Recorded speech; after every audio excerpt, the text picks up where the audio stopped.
This is a great drill to activate the rotator cuff and the muscles around the scapula, particularly the serratus and the scapular retractors.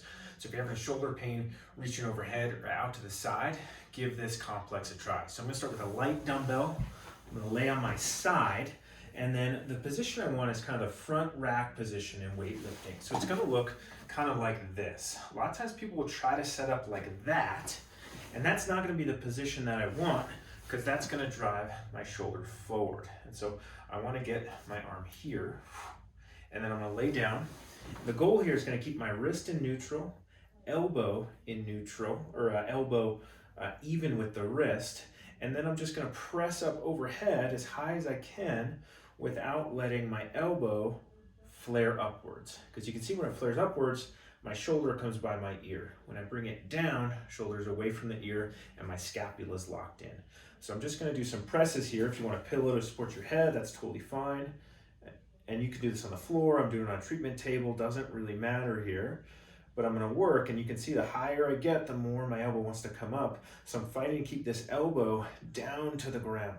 Almost thinking, drive that elbow down to the ground and press up. This is just a 3-pound weight, but I feel a lot of work kind of back through here. So we want to feel it here by the serratus and the rotator cuff, not here by the shoulder. And the reason I'm lying this way is because I have to keep my arm up here. That's external rotation, which stabilizes the shoulder.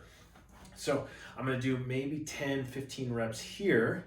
And I'm going to take the same weight and hold it straight out, and I'm going to squeeze my shoulder blade back as I come up and then back down with control. This one's a little bit easier. That's why I do it second, but it gets some stability up in this abduction position. And what I'm thinking about here is still shoulder far from the ear. So I don't want to shrug up, but keep it far from the ear.